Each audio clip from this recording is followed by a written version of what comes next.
Sinupalpal ho guys ni former Senator and Attorney Leila de Lima itong si former President Rodrigo Roa Duterte. Talaga nga namang ito na yung ganti ng api.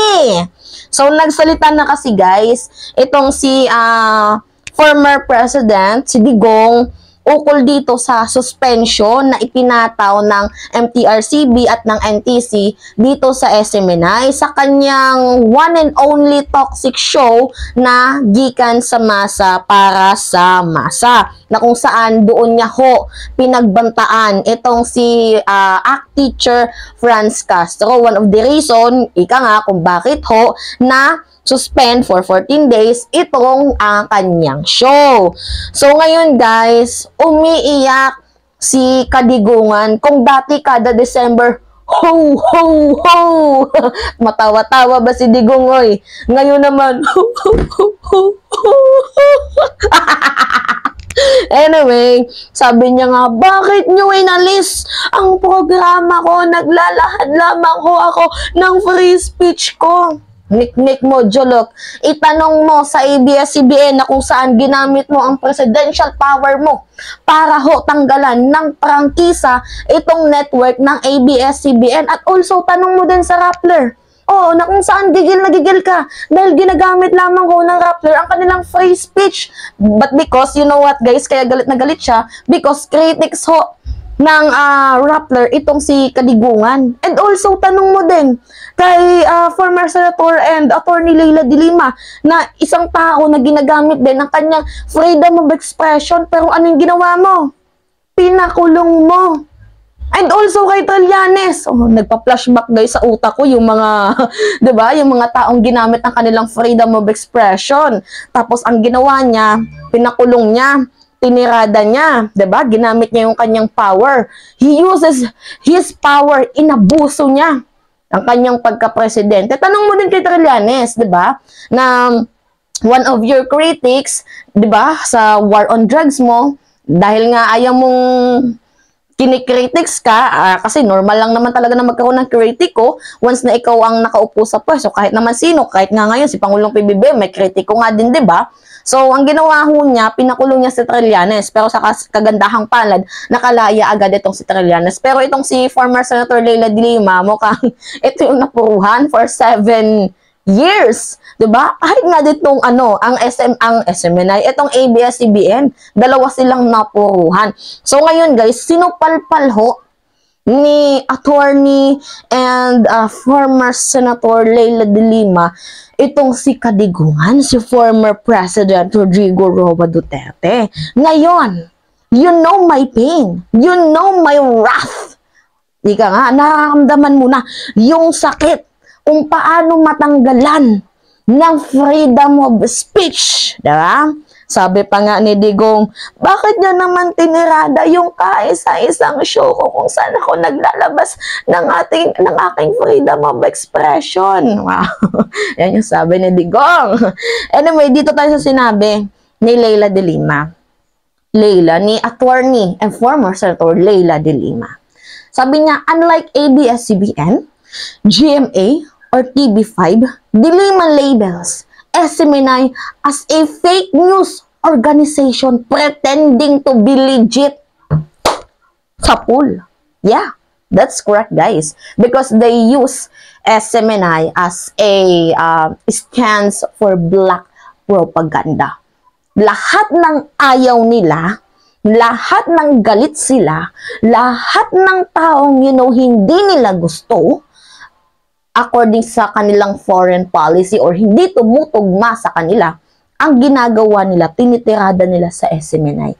Diyan sila naglalabas ng katoksikan. Tama ba yon? Gagamitin nyo ang network station nyo na, peke kasi yung ownership, diba? Sa Suarasu, MM na yan, may problema sa ownership. And yung mga broadcaster nila dyan is, hindi miyembro ng kapisanan ng broadcaster ng Pilipinas. So, kaya nga, fake yung tawag dyan. So, tama ba yun? Naggagamitin mo ang network station mo para ho ilabas ang nararamdaman mo na galit sa mga kapwa mo para siraan sila. Tama ba yun? Kasi ang ginagawa mo, hindi na yan pag-exercise ng freedom of speech or freedom of expression or press freedom. Kasi ang ginagawa mo, inaabuso mo ang kalayaan nating mamahayag. Iba ho ang pag-exercise ng press freedom. Iba ho yun. Ibang-iba po yun. Ang ginagawa mo, former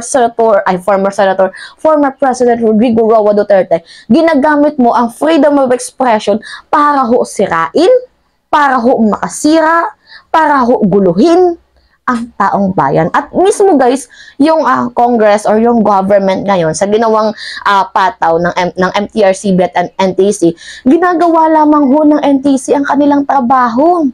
You know, tayo naman, magagalit tayo pag hindi nila ginagawa ang kanilang trabaho. Magagalit na naman kayo kay Lala Soto. Ngayon na ginawa ni Lala Soto ang kanyang trabaho, galit din kayo. Ano ba? Napaka-double standard nyo. Right? Napaka-double standard nyo. Nakakaloka. Hindi yan paggamit ng free speech kasi inaabuso mo na yung freedom of expression mo. Dapat hindi inaabuso yan. May limitation din yan. Yung free speech niyan. At, you know, pinoprotektahan lamang ho ng gobyerno ang taong bayan laban ho sa mga mapanirang tao. Pinoprotektahan din ho ng gobyerno itong ating Congress laban sa mga mapanirang tao. Again and again and again and again and again. Anyway, former Senator Leila de Lima is pulling no punches when it comes to SMNI network. Talaga nga namang lintik lang ho, walang gonte. So, de Lima cast doubt on the legitimacy of the SMNI network, alleging it is a mere fake news organization. Totoo naman guys, di umano kasi itong SMNI broadcaster si Ka Eric, si Celis, hindi ho sila miyembro, nakapisana ng mga broadcaster. Kaya wala silang sinusunod na code of ethics. Hindi na ho journalism ang ginagawa nila dyan. Hindi na ho pagbabalita, pagmamaritesan. Okay lang sana kung sinasabi ni Ka Eric, commentators daw sila. Okay lang na maging commentators, pero huwag kayong mag-akusa ng mga mali para sirain ang isang taong ayaw nyo.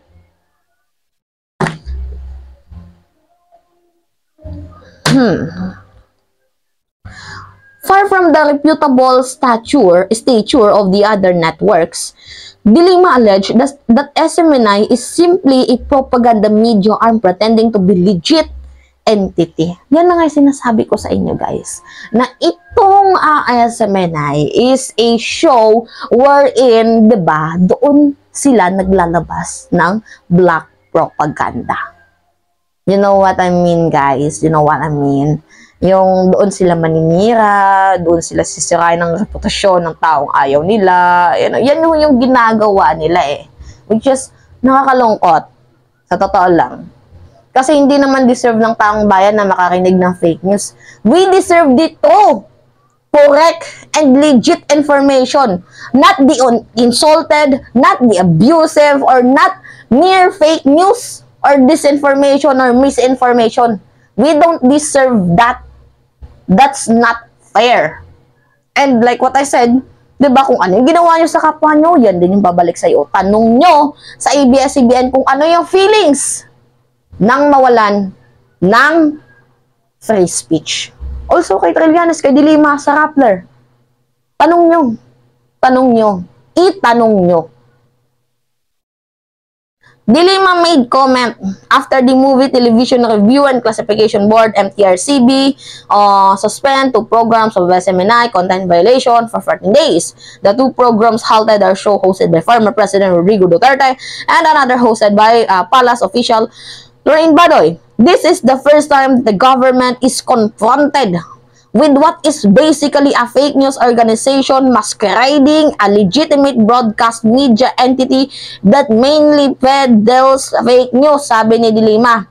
SMNI is not ABS-CBN, GMA, or TV5. SMNI is a blatant propaganda media arm that pioneers on fake news dissemination and also blah blah blah blah blah.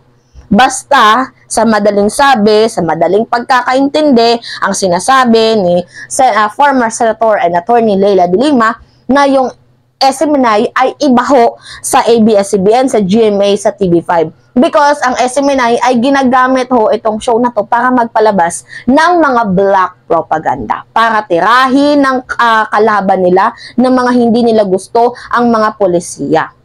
And also, hindi ho legit itong SMNI. Yan ho, sa madaling sabi, ang gustong iparating ni former Senator and Attorney Leila de Lima dito kay former President Kadigungan. Nako, bilog nga naman talaga ang mundo. From ho ho ho ho to ho ho ho. Anyway, yun lamang ho guys. At it's me again, si Mima Alicia nyo. Pagbabalik ulit na sa ating panibagong video. And lilinawin ko ang sarili ko. Baka mamaya may magsabi, Mima, dilawan ka na. No guys, I'm not dilawan. I am here for the truth. Diba, kung maalala nyo, I am a legitimate supporters of Vice President Sara Duterte. Where in fact, pumunta pa ako guys sa Philippine Arena. Actually, sa mga hindi nagtatanong, iniidolo ko ngayon at tinutulungan ko ang gobyernong administrasyon ni Pangulong PBBM. Tinutulungan ko ho sa pamamagitan ng, you know, we are debunking the fake news na pinapalabas nitong mga DDS shit na to. So, tinutulungan natin ang gobyerno laban sa katotohanan. And you know what guys, di porket uma-agree ako, sumasang-ayon ako dito kay Leila de Lima.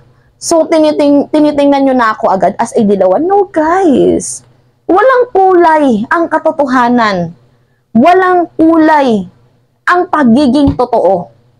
Dilaw ka man kung tama yung sinasabi mo, bakit hindi kita kakampihan?